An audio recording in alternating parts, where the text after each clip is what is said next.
Hello guys, so welcome back to our lecture 11. This is the final part, of the others and the lecture as well, in which we're gonna deal with the problems that we discover in the binary other designs that we did last video. So in the last video, this is the design that we accomplished for the other. It's really a good design from many ways. You can design it in a very small time, very modular code can be extendable very well. You can even use it with less number of bits, less than 4 bits, but it has a problem in which the carry has a propagation delay and the outputs cannot appear at the same time. Okay, this may cause you some confusion, maybe. So, as we see here, if the delta or if the delay of the first other, of course, all of them are the same. If the delay of the other is full order is delta t, then this will appear after one delta t. The second output, or the second sum is 2 will appear after 2 delta t, 3 delta t, and 4 delta t. Okay, so the output will not appear at the same time. That's the main point. And the problem is that to discover the problem and trace it, I mean, and try to solve it, just draw again the circuit diagram for any full adder or any one of them. And here is the architecture of any one of the full adders. You have two half adders and this OR gate. And remember, the carry of the first stage will be the input of the second stage. Okay, and look here, these are the gates that make the delay for the carry, which will be the carry of the next stage. Okay, and we want to get rid of these, two gates. So the idea or the key element here or the key idea is to try to generate the carries at the same time, okay, based on the input, not based on the carry of the previous stage. So the carry here of this stage, okay, is basically based on the carry of the previous stage, because one of the inputs here to this AND gate coming from the previous stage. So basically, we want to get rid of such design, okay, to increase the speed of our other binary other. Okay, and this is what's called or this idea that we're gonna express or highlight now is called carry look ahead binary other.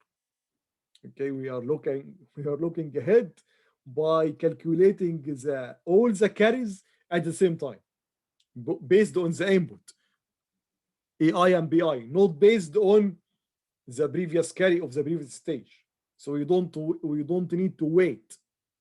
So here, for example, C2 need to wait for C1, and C3 need to wait for C2, and C4 need to wait for C3, and so on. Okay, so what is the idea here? So let's write an equation for Ci plus 1. As you see, this is a general equation. This is, for example, stage I.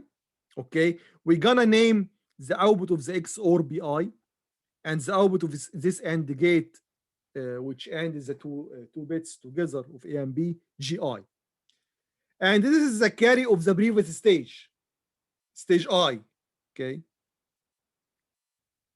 So Ci plus 1 is equal to, as we see here, BI Ci plus GI. Remember, GI is AI BI, what the inputs, and BI is basically AI XOR BI, again the inputs. And this is the problem, that Ci plus 1 is dependent on Ci. The current stage dependent on the previous stage. Okay. And we want to remove this Ci here. So let's trace it down. Okay. So basically C0, this carry here is equal to 0. Okay, because basically when you add two binary numbers with multiple bits, the first two bits, has no carry. Good. Let's write this equation when I is equal to 0. When I is equal to 0, this will be C1 equal to B0, C0 plus G0.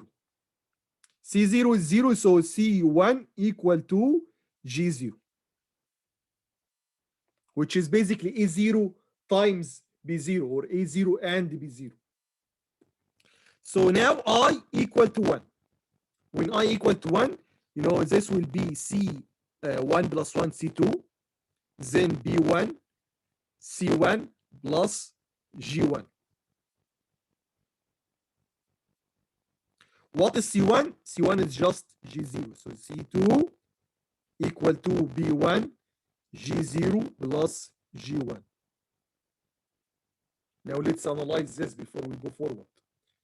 B1 is A1, B1. A1, I'm sorry, XOR B1. So this is the inputs of the circuit. No carry so far. And G0 is just A0, B0. Again, these two bits A0 and B0 are just inputs for the circuit.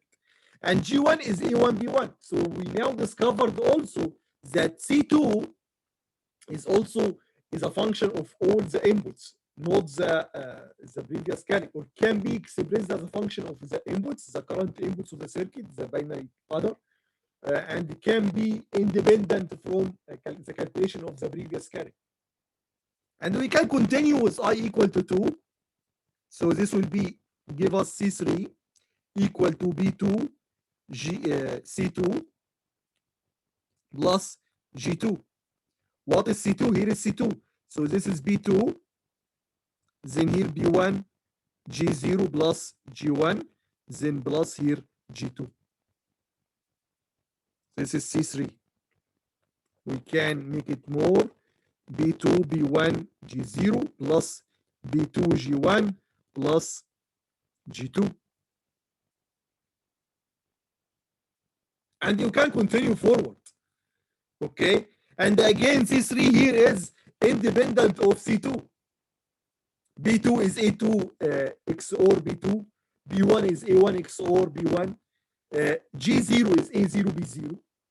B2 A2 XOR B2. G1 is A1 B1. And G2 is A2 B2.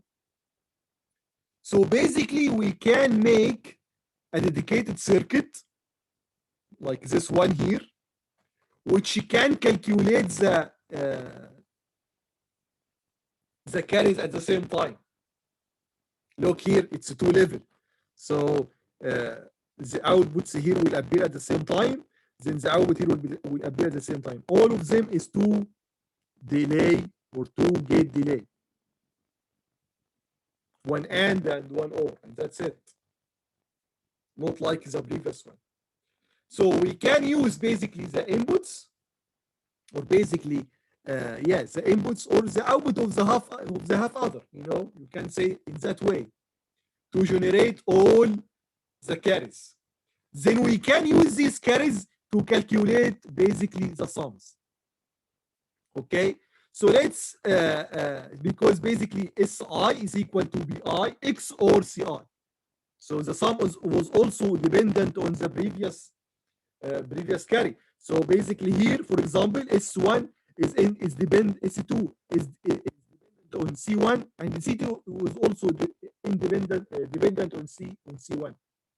Now, based on that analysis here, we discovered that we can express C2 directly as a function of our inputs, as a B and G. P with the XOR function and G is the AND function. And now the sums, the S, S2, S1, S3 will be also expressed as a function of the inputs.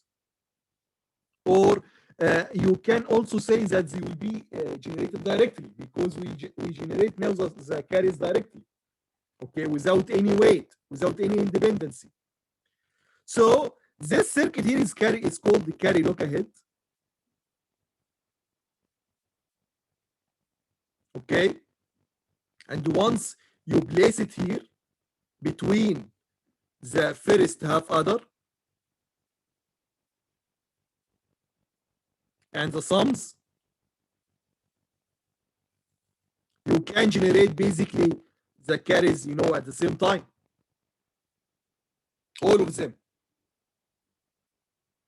Then once you generate this at the same time, then these sums will be also generated from the circuit at the same time. And now we can just, you know, make a box here.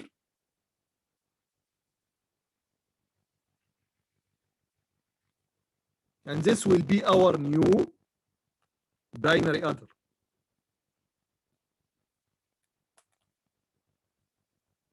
Okay? Which is called carry look ahead binary adder.